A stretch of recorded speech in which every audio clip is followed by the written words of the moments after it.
निर्मळनो अभिगम कल्याण हो छात्रनो हरदम उच्च अभ्यासनो शिक्षण धाम केळवणीने सुविधा तमाम महर्षि गुरुकुल महर्षि गुरुकुल महर्षि गुरुकुल महर्षि गुरुकुल महर्षि गुरुकुल। चलो विद्यार्थी मित्रों, आज ધોરણ 10 નવા ચેપ્ટરની શરૂઆત કરવી છે। એ આપણા ચેપ્ટરનો ક્રમ છે 10, જેને આપણે જોઈએ તો જુઓ, તમે ઘરે હોય તો તમારી સાયકલ અથવા તો તમારી પાસે મોટર બાઇક હશે, એનું પૈડું જુઓ, પૈડાનો આકાર કેવો છે। પછી તમારા ઘરની અંદર અમુક ઘડિયાળ હોય છે ગોળાકાર જેવી, એનો આકાર જુઓ। આ બધાનો આકાર કેવો હોય છે? તો આના ઉપરથી તમે એટલું તો સમજી ગયા હશો કે આપણે શેના વિશે અભ્યાસ કરવો છે, બરાબર છે? તો હા, આપણે વર્તુળ વિશે અભ્યાસ કરવો છે। તો આપણા હવે પછીના ચેપ્ટરોનું નામ છે વર્તુળ, જેના વિશે તમે ધોરણ 9 ની અંદર ખ્યાલ મેળવીને આવેલા છો। તો 10મા ધોરણની અંદર બોર્ડની પરીક્ષામાં વર્તુળ ટોટલ 6 ગુણની અંદર પૂછાય છે। વર્તુળ ટોટલ 6 ગુણની અંદર પૂછાય છે। એની અંદર 3 પ્રશ્નો આવે છે। 1 ગુણનો 1 પ્રશ્ન પૂછાય છે, ત્યારબાદ 2 ગુણનો પણ 1 પ્રશ્ન પૂછાય છે, અને 3 ગુણનો પણ 1 પ્રશ્ન પૂછાય છે। એટલે 1 ગુણનો 1 પ્રશ્ન 1 માર્ક, 2 ગુણનો 1 પ્રશ્ન 2 માર્ક, અને 3 ગુણનો 1 પ્રશ્ન 3 માર્ક, એટલે ટોટલ થયા આપણા 6 ગુણ, બરાબર છે? આ 1 ગુણ, 2 ગુણ અને 3 ગુણ, એટલે ટોટલ આપણા 6 ગુણ થયા। તો અહીંયા આ વર્તુળ ટોટલ 6 ગુણમાં પૂછાય છે। તો હવે 10મા ધોરણની અંદર જે વર્તુળના ખ્યાલો છે એ આપણે ભણવું હોય તો સૌથી પહેલા વર્તુળ શું છે અને વર્તુળના અમુક પદો વિશે તમે 9મા ધોરણમાં ભણીને આવેલા છો, એ બધો આપણને ખ્યાલ હોવો જોઈએ। તો આપણે શરૂઆતમાં ધોરણ 9 ની અંદર તમે જે ભણીને આવેલા છો એ પદો વિશેનો થોડો અભ્યાસ કરી લઈએ। તો સૌથી પ્રથમ વર્તુળ, વર્તુળ એટલે શું?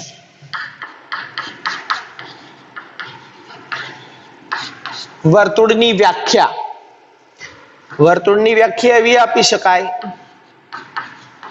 કે સમતલના કોઈ નિશ્ચિત બિંદુથી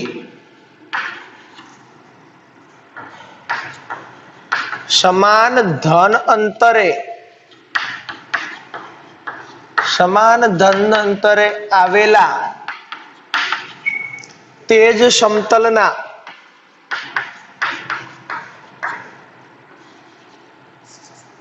તમામ બિંદુઓના ગણને અથવા તો તમામ બિંદુઓના સમૂહને વર્તુળ કહે છે, બરાબર છે? જુઓ કેવી રીતે। તો અહીંયા હું એક બિંદુ દર્શાવું છું, આ સમતલનો કોઈ એક બિંદુ, આ કોઈ એક બિંદુથી અચળ ધન અંતરે, સમાન ધન અંતરે આવેલા તમામ બિંદુઓના ગણને વર્તુળ કહે છે। જો અહીંયા આ 1 2 3 4 5 6 7 8 9 10 11 12 13 14 15 બિંદુઓ આપણે દર્શાવીએ છીએ। આ દરેક બિંદુઓ ભેગા મળી અને જે સમૂહ થશે એ સમૂહને આપણે વર્તુળ કહીશું। અહીંયા આપણે કીધું, જુઓ આ શું છે? તો આ છે આપણું નિશ્ચિત બિંદુ। ત્યારબાદ નિશ્ચિત બિંદુથી સમાન ધન અંતર, એટલે અહીંથી આ અંતર અહીંયાથી આ અંતર લ્યો, અહીંયાથી આ અંતર લ્યો. આ દરેકે દરેક એટલે શું? તો કે સમાન ધન અંતર. અને આ સમાન ધન અંતરે આવેલા તે જ સમતલના તમામ બિંદુ, આ સમાન ધન અંતરે આવેલા આ દરેક બિંદુઓ પાસે, દરેક બિંદુઓ એ ભેગા મળી જે સમૂહ બને છે એ સમૂહને વર્તુળ કહીએ છીએ. તો અહીંયા આપણે ટોટલ બે શબ્દ આવ્યા, નિશ્ચિત બિંદુ. આ નિશ્ચિત બિંદુને શું કહેવાય? તો આ નિશ્ચિત બિંદુને કહેવાય વર્તુળનું કેન્દ્ર, જેને આપણે ઓ વડે દર્શાવીશું. શેના વડે? ઓ વડે. ઓ એટલે કે ઓપ્ટિકલ સેન્ટર. ઓપ્ટિકલ સેન્ટર એટલે કેન્દ્ર, એટલે નિશ્ચિત બિંદુને કહીશું વર્તુળનું કેન્દ્ર.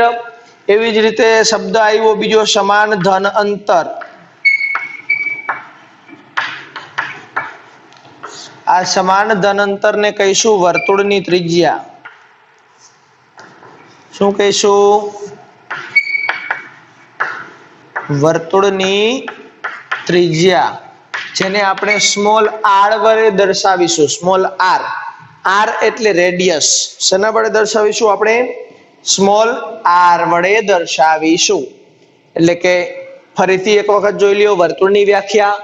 સમતલના કોઈ નિશ્ચિત બિંદુથી સમાન ધન અંતરે આવેલા તે જ સમતલના તમામ બિંદુઓના સમૂહને વર્તુળ કહે છે. એમાં નિશ્ચિત બિંદુ જે છે એ નિશ્ચિત બિંદુને આપણે વર્તુળનું કેન્દ્ર કહીશું, અને આ સમાન ધન અંતરને આપણે વર્તુળની ત્રિજ્યા કહીશું. બરાબર છે? આ આપણે ધોરણ 9 ની અંદર ભણેલા છીએ. ત્યારબાદ હવે એક બીજી વસ્તુ ભણીએ કે ત્યારબાદ આપણે એક ભણ્યા હતા કે વર્તુળ વડે સમતલનું વિભાજન. વર્તુળ વડે સમતલનું વિભાજન એટલે કે કોઈ એક વર્તુળ વડે સમતલનું કેટલા ભાગમાં વિભાજન થાય છે એ આપણે ભણ્યા હતા. તો આપણે જોવું છે કે કોઈ એક વર્તુળ વડે સમતલનું કેટલા ભાગમાં વિભાજન થશે. તો જુઓ, હું અહીંયા દર્શાવું છું એક વર્તુળ.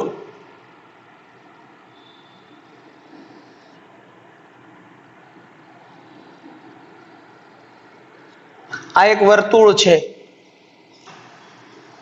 આ સમતલ દર્શાવીએ છીએ આપણે.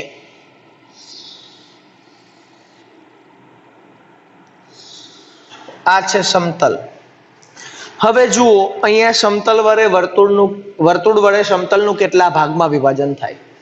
તો જુઓ આની અંદર યાદ રાખજો કે કોઈ વર્તુળ વડે સમતલનું 3 ભાગમાં વિભાજન થાય. કયા 3? તો કે આ એક ભાગ વર્તુળની બહારનો ભાગ,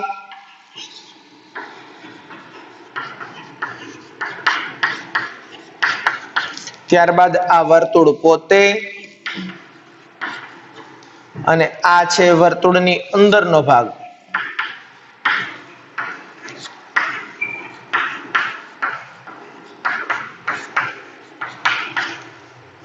એટલે સમતલ વડે વર્તુળ વડે સમતલનું 3 ભાગમાં વિભાજન થાય. પહેલું વર્તુળની અંદરનો ભાગ,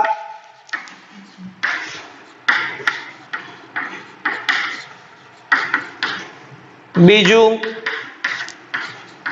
વર્તુળ પોતે, અને ત્રીજું વર્તુળની બહારનો ભાગ. આ 3 ભાગમાં વિભાજન થાય વર્તુળ વડે સમતલનું. ત્યારબાદ આપણે એવું સમજીએ કે જો આની અંદર કોઈ બિંદુ લેવામાં આવે, આ એક બિંદુ છે અહીંયા A, અહીંયા છે બિંદુ B, અહીંયા બિંદુ C, અહીંયા D, અહીંયા E, અહીંયા O, આ F, આ G, આ H. તો આ દરેકના અંતર વિશે આપણે શું કહી શકીએ? ખાસ યાદ રાખજો કે આ દરેકના અંતર વિશે શું કહી શકાય. જુઓ, નોંધ કરી અને આપણે દર્શાવીએ છીએ કે સૌથી પહેલા કે જે બિંદુઓ વર્તુળની અંદરના ભાગમાં આવેલા હોય એ બિંદુઓનું કેન્દ્રથી અંતર કેવું હોય? તો સિમ્પલ ભાષાની અંદર તમને અહીંયા ધ્યાનમાં આવે છે આકૃતિની અંદર કે અહીંયાથી આટલી ત્રિજ્યા કહેવાય તો એની અંદરના ભાગમાં આવેલા બિંદુઓનું અંતર. એટલે કે વર્તુળની અંદરના ભાગમાં આવેલા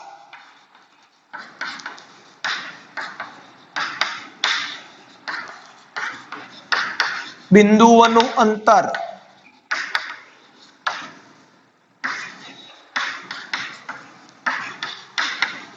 ત્રિજ્યા કરતા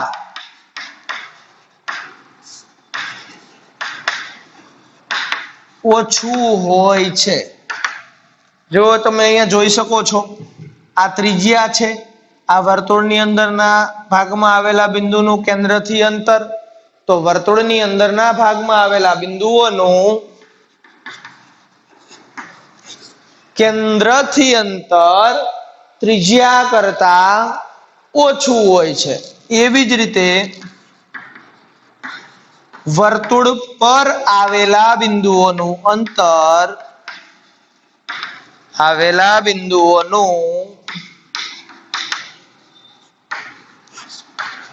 કેન્દ્રથી અંતર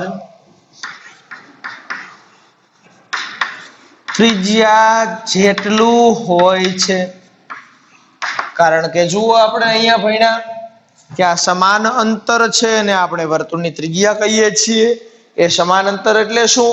તો કે વર્તુળનું કેન્દ્ર અને વર્તુળ પરના કોઈ બિંદુને જોડતો જે રેખાખંડ છે, એ રેખાખંડની લંબાઈ એટલે આપણું સમાન ધન અંતર થાય છે।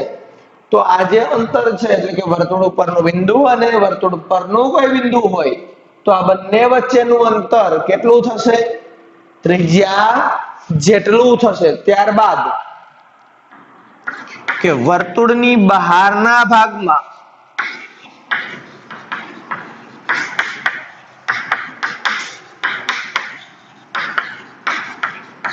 આવેલા બિંદુઓનું કેન્દ્રથી અંતર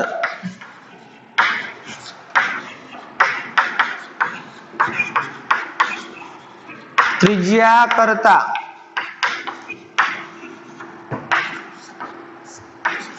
વધુ હોય છે। જે બિંદુઓ અહીંયા આ વર્તુળની બહારના ભાગમાં આવેલા છે, બિંદુ A, B અને C, જુઓ આનું અંતર, આ B નું અંતર, આ C નું અંતર, અહીંયા જુઓ તો ABC નું અંતર, તો આ તમે જોઈ શકો છો ત્રિજ્યાનું માપ છે એના કરતા બહારના બિંદુઓ સુધીનું અંતર કેવું હોય છે? વધુ હોય છે। એટલે આ યાદ રાખજો, એક માર્કમાં પૂછાઈ શકે કે વર્તુળની અંદરના ભાગમાં આવેલા બિંદુઓનું કેન્દ્રથી અંતર ત્રિજ્યા કરતા ઓછું હોય છે। એવી જ રીતે વર્તુળ પર આવેલા બિંદુઓનું કેન્દ્રથી અંતર ત્રિજ્યા જેટલું હોય છે અને વર્તુળની બહારના ભાગમાં આવેલા બિંદુઓનું કેન્દ્રથી અંતર ત્રિજ્યા કરતા વધુ હોય છે। બરાબર છે? આટલી વસ્તુઓ તમારે ખાસ યાદ રાખવાની છે। આટલું યાદ થાય પછી આપણે આગળના ટોપિક ઉપર જઈએ। ફરીથી એક વખત નજર કરી લ્યો, શું ભણ્યા આપણે? તો કે સૌથી પહેલા આપણે વર્તુળની વ્યાખ્યા જોઈ। શું હતી વર્તુળની વ્યાખ્યા? તો સમતલના કોઈ એક નિશ્ચિત બિંદુથી સમાન ધન અંતરે આવેલા તે જ સમતલના તમામ બિંદુઓના ગણને વર્તુળ કહે છે। જેની અંદર બે શબ્દો હતા, નિશ્ચિત બિંદુ અને સમાન ધન અંતર। એમાં નિશ્ચિત બિંદુને આપણે કીધું વર્તુળનું કેન્દ્ર અને સમાન ધન અંતરને આપણે કહીએ છીએ વર્તુળની ત્રિજ્યા। ત્યાર પછી આપણે ભણ્યા કે કોઈ એક વર્તુળ વડે સમતલનું કેટલા ભાગમાં વિભાજન થશે? તો કોઈ એક વર્તુળ વડે સમતલનું 3 ભાગમાં વિભાજન થશે। કયા કયા 3 ભાગ? તો પહેલો ભાગ વર્તુળની અંદરનો ભાગ, બીજો ભાગ વર્તુળ પોતે અને ત્રીજો ભાગ વર્તુળની બહારનો ભાગ।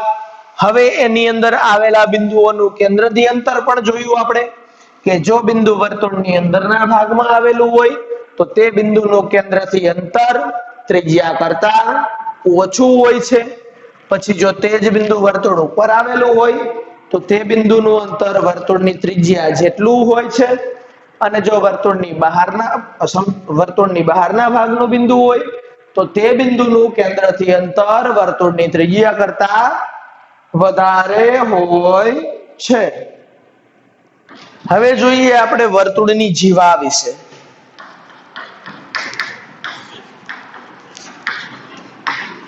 વર્તુળની જીવા.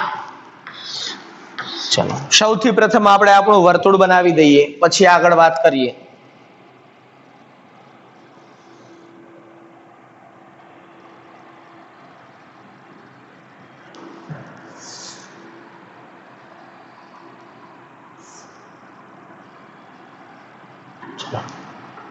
આ વર્તુળનું કેન્દ્ર O. ચલો આપણે ત્રિજ્યા વિશે ભણી ગયા. હવે અહીંયા હું એક રેખાખંડ દોરું AB. કે આ વર્તુળના બે બિંદુઓને જોડું છું, તો આ બંને બિંદુઓને જોડતા મને જે રેખાખંડ મળે છે એ રેખાખંડને આપણે ત્રિજ્યા કહીશું. શું કહીશું? ત્રિજ્યા નહીં પરંતુ જીવા કહીશું. શું કહીશું? જીવા. શું કીધી આપણે જીવાની વ્યાખ્યા? તો કે વર્તુળ પરના કોઈ પણ બે બિંદુઓને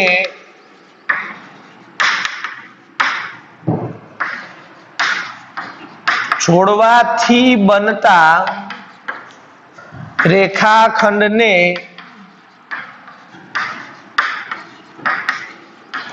વર્તુળની જીવા કહે છે.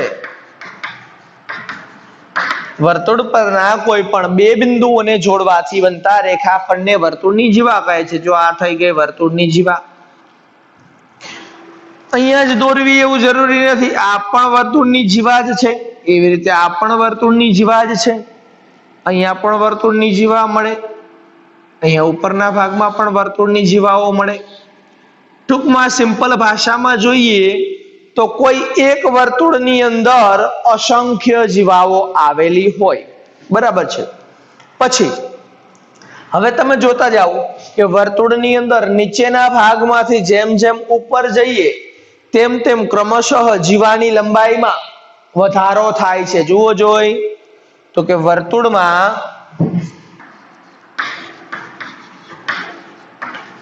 વર્તુળના કેન્દ્ર તરફ જતા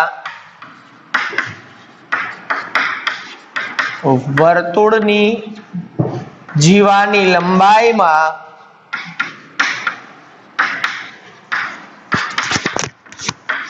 ક્રમશઃ વધારો થાય છે. તમે ઉપરના ભાગમાંથી નીચે આવો કેન્દ્ર તરફ, કે નીચેના ભાગમાંથી ઉપર જાઓ કેન્દ્ર તરફ, પણ ટૂંકમાં વર્તુળની અંદર કેન્દ્ર તરફ જેમ જતા જઈએ તેમ એની લંબાઈમાં વધારો થાય છે. અને એક સમય એવો આવશે કે જે જીવા વર્તુળના કેન્દ્રમાંથી પસાર થશે. જુઓ તો આ વર્તુળના કેન્દ્રમાંથી જે જીવા પસાર થાય છે એ જીવાની લંબાઈ સૌથી વધુ હશે. એટલે કે વર્તુળના કેન્દ્રમાંથી પસાર થતી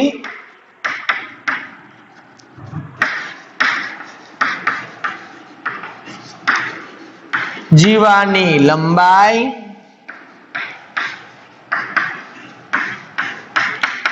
સૌથી વધુ હશે. એટલે જે જીવા વર્તુળના કેન્દ્રમાંથી પસાર થતી હોય તે જીવાને વર્તુળની મોટામાં મોટી જીવા કહી શકાય. કેવી જીવા કહી શકાય?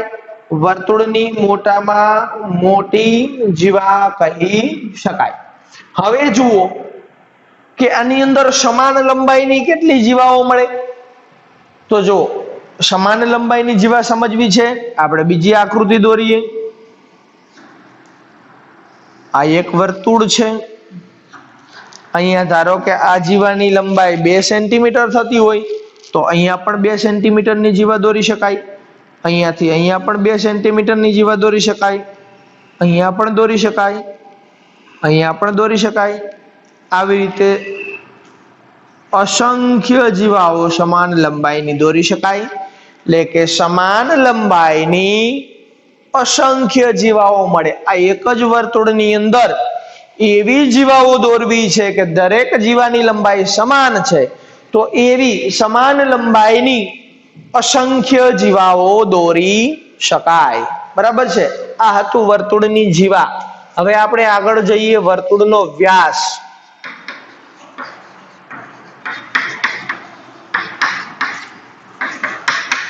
તો આપણે અહીંયા જોયું વર્તુળનો વ્યાસ જોવો છે, આકૃતિ દોરીએ ફરીથી.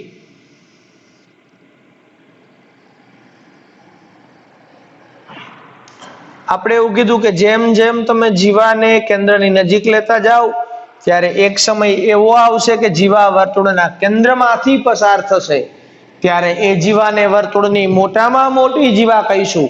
તો આ જે વર્તુળની મોટામાં મોટી જીવા છે એ જ જીવા એટલે વર્તુળનો વ્યાસ. એટલે કે વર્તુળના કેન્દ્રમાંથી પસાર થતી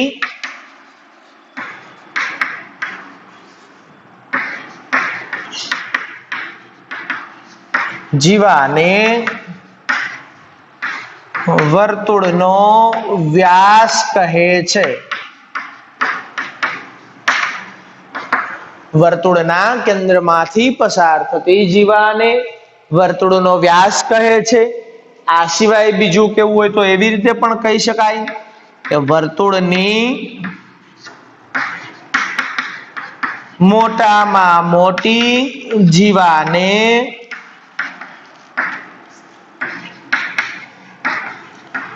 વર્તુળનો વ્યાસ કહે છે. જો એ જ છે, બેમાં ફેરફાર નથી. અહીંયા આપણે એવું દર્શાવ્યું હતું કે કેન્દ્રમાંથી પસાર થતી જીવા, અને આપણને ખબર છે કે જે જીવા કેન્દ્રમાંથી પસાર થતી હોય એ જીવાની લંબાઈ સૌથી વધુ હોય, એટલે એ જીવાને આપણે વર્તુળની મોટામાં મોટી જીવા કહીએ છીએ. તો એ જ શબ્દ છે કે વર્તુળની મોટામાં મોટી જીવાને વર્તુળનો વ્યાસ કહે છે.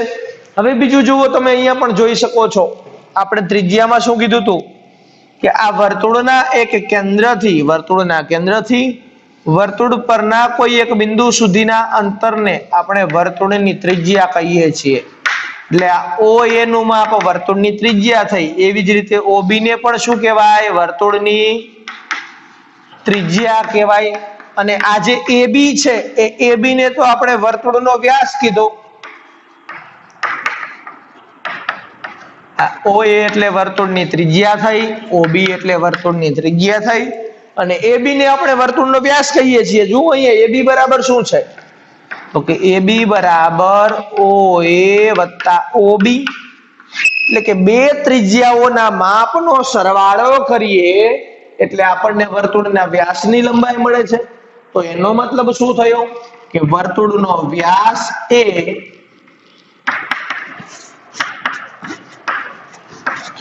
બે ત્રિજ્યાઓથી બનેલો છે.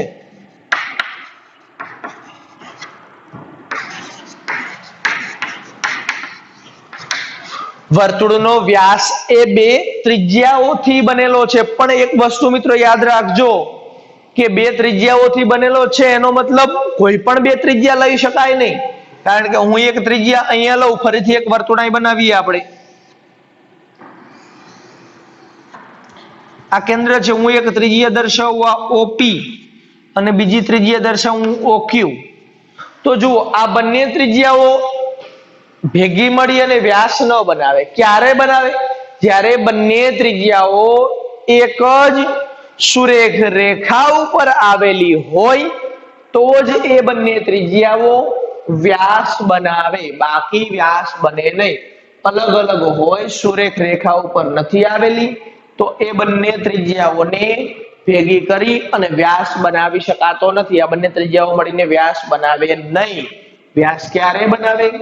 જ્યારે બંને ત્રિજ્યાઓ એક જ રેખા પર આવેલી હોય તો જ બંને ત્રિજ્યાઓ ભેગી મળી અને વર્તુળનો વ્યાસ બનાવે છે. અહીંયા આપણે બે મુદ્દા જોયા, વર્તુળની જીવા અને વર્તુળનો વ્યાસ. ફરીથી એક વખત જોઈ લઈએ. જીવા આપણે કોને કહીએ છીએ તો કે વર્તુળ પરના કોઈ બે બિંદુઓને જોડવાથી બનતા રેખાખંડને વર્તુળની જીવા કહે છે. પછી તો કે જીવા એને કીધી. તો જીવા શું છે? તો આપણે અહીંયા કીધું કે જેમ તમે નીચેના ભાગથી ઉપરના ભાગમાંથી કેન્દ્ર તરફ જતા જાઓ છો એમ જીવાની લંબાઈમાં ક્રમશઃ વધારો થાય છે. જેમ નજીક આવો કેન્દ્ર બાજુ તેમ ક્રમશઃ લંબાઈમાં વધારો થાય, અને કેન્દ્રથી દૂર જાવ તો લંબાઈમાં ઘટાડો થાય. એટલે એક સમય એવો આવશે કે જીવા વર્તુળના કેન્દ્રમાંથી પસાર થશે.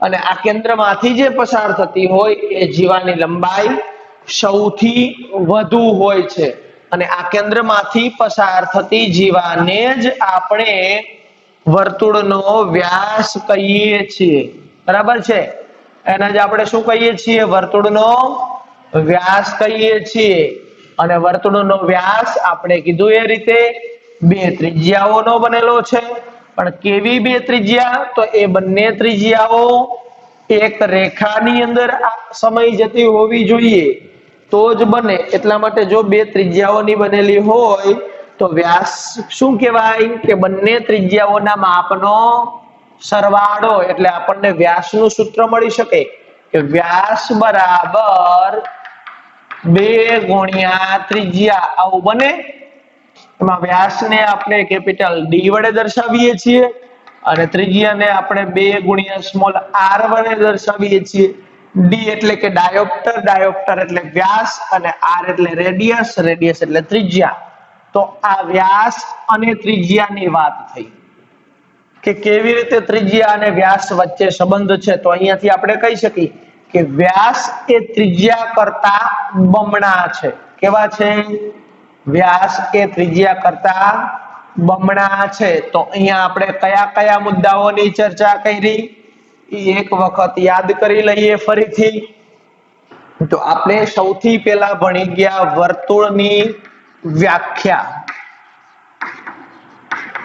શું ભણ્યા વર્તુળની વ્યાખ્યા તો કે સમતલના કોઈ એક નિશ્ચિત બિંદુથી સમાન ધન અંતરે આવેલા બિંદુઓના ગણને વર્તુળની વ્યાખ્યા કહે છે એની અંદર આપણે બે શબ્દો જોયા નિશ્ચિત બિંદુ અને બીજો શબ્દ હતો સમાન ધન અંતર વર્તુળની વ્યાખ્યા લખો ત્યારે નિશ્ચિત બિંદુ અને સમાન ધન અંતર આ સિવાય એક શબ્દ સમતલ આ શબ્દ ભૂલાવવાનો જોઈએ આ ત્રણ શબ્દો હોય તો જ વ્યાખ્યા વ્યવસ્થિત સાચી કહેવાય જેમાં આ નિશ્ચિત બિંદુને આપણે કીધું વર્તુળનું કેન્દ્ર સમાન ધન અંતરને આપણે કીધું વર્તુળની ત્રિજ્યા એટલે વર્તુળની વ્યાખ્યા ભણ્યા પછી આપણે આગળ શું ભણ્યા તો કે વ્યાખ્યાનો અભ્યાસ કરી લીધા પછી એની અંદર આપણે ભણ્યા કે વર્તુળનું સમતલ વર્તુળ વડે સમતલનું કેટલા ભાગમાં વિભાજન થાય છે તો કે વર્તુળ વડે સમતલનું વિભાજન એના વિશે અભ્યાસ કર્યો તો આપણે આમાં ત્રણ વિભાજન ભણ્યા કે વર્તુળ વડે સમતલનું 3 ભાગમાં વિભાજન થાય એમાં પહેલો ભાગ હતો વર્તુળની અંદરનો ભાગ પછી હતું વર્તુળ અને પછી હતું વર્તુળની બહારનો ભાગ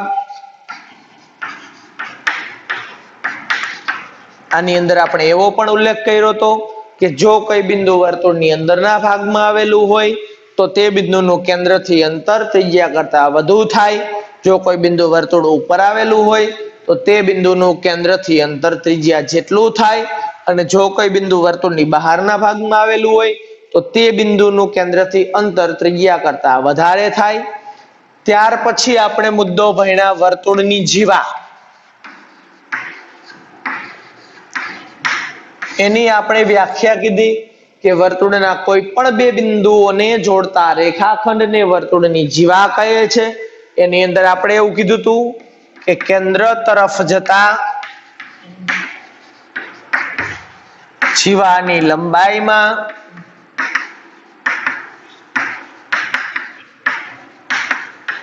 વધારો થાય જેમ જેમ તમે કેન્દ્ર તરફ જાઓ એમ જીવાની લંબાઈમાં વધારો થતો જાય અને કેન્દ્રમાંથી પસાર થતી જે જીવા છે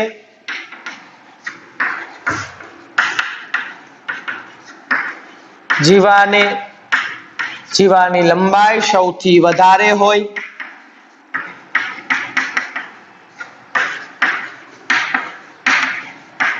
કેન્દ્રમાંથી પસાર થતી જીવાની લંબાઈ સૌથી વધુ હોય એટલે એને આપણે વર્તુળની મોટામાં મોટી જીવા કહીએ છીએ ત્યારબાદનો પોઈન્ટ આપણે ભણ્યા વર્તુળનો વ્યાસ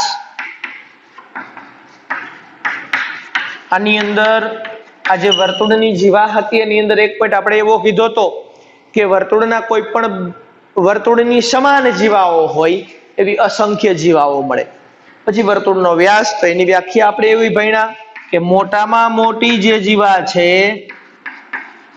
એ મોટામાં મોટી જીવાને વર્તુળનો વ્યાસ કહે છે. એટલે કે જે જીવા કેન્દ્રમાંથી પસાર થાય એ જીવાને વર્તુળનો વ્યાસ કહેવાય. જીવા શું વ્યાસ શું કીધો તો આપણે કે બે ત્રિજ્યાથી બનેલો છે. વ્યાસ એ બે ત્રિજ્યાથી બનેલો છે, પણ કેવી બે ત્રિજ્યાઓ? જે ત્રિજ્યાઓ એક જ રેખા ઉપર આવેલી હોય એ બંને ત્રિજ્યાઓ, બરાબર છે, એ ત્રિજ્યાને વ્યાસ કીધો. તો આપણે એના ઉપરથી વ્યાસનું સૂત્ર મેળવ્યું હતું કે વ્યાસ બરાબર 2 ગુણ્યા ત્રિજ્યા, એટલે કે d બરાબર 2r, ડાયોપ્ટર બરાબર 2 ગુણ્યા રેડિયસ. તો આટલો આપણે આજે અભ્યાસ કર્યો. વર્તુળની વ્યાખ્યા, વર્તુળ વડે સમતલનું